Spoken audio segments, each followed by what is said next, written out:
Excuse me, are you paying attention? This is my project on what older people need. I've called it, You Are Going to Get Old.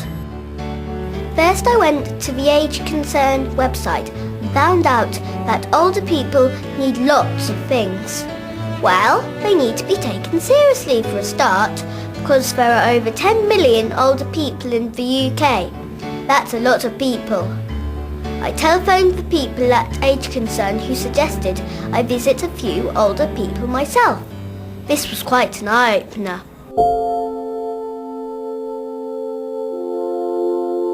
£63, 5p pension a week I get. It just isn't enough. It doesn't keep pace with the cost of living anyway.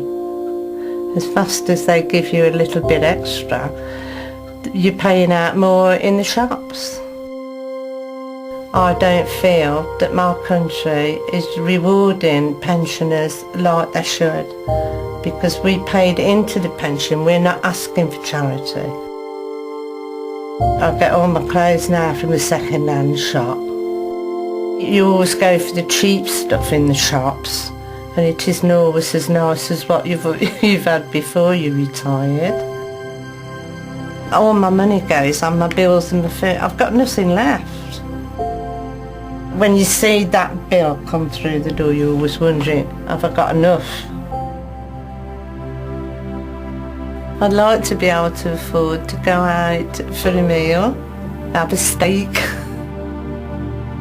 And I can't go to the pictures anymore because that's nearly £4. I mean, who can afford that? You haven't got the money to do that, and it can get on top of you sometimes and get you a bit weepy and things like that, very lonely.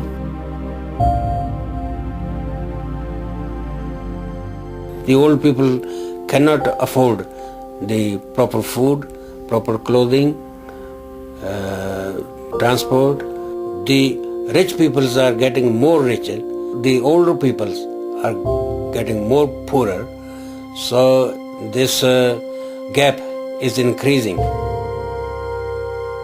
Maybe these 10 million old people will vote for something to be done about it. Seems the country's getting richer, but pensioners don't have a share in it.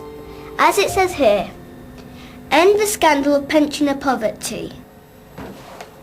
Our country has a skills shortage, but I read that there are 2.8 million older people available to work. They're not vulnerable, they're valuable. I'm 65. It's not too old to work, and I've got plenty of time ahead of me when I can make a contribution to an employer and society. It's very frustrating never knowing where I am and where I stand, because none of the assignments I have are going to be very long term. There are only three things that matter. Can you do the job? Will you do the job? And do you fit into the team? I'm qualified, capable, able and willing to work, and it is just ageist discrimination.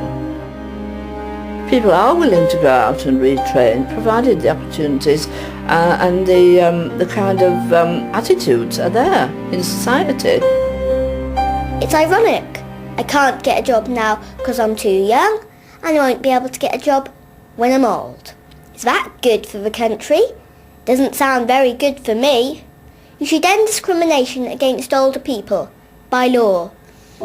As soon as they know your age, when you go into hospital, and then they start treating you as if you're deaf, stupid, unable to communicate or do anything for yourself, and talk down to you, which I don't find amusing at all.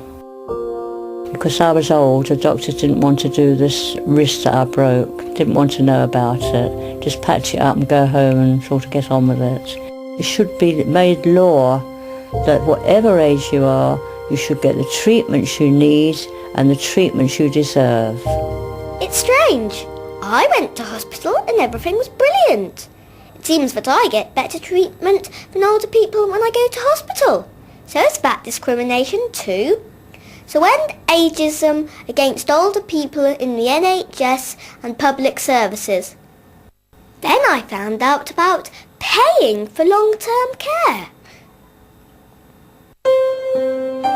My poor wife had to move into a nursing home. The nursing home cost initially £349 a week, and that amount was deducted from my wife's money until all her savings had gone.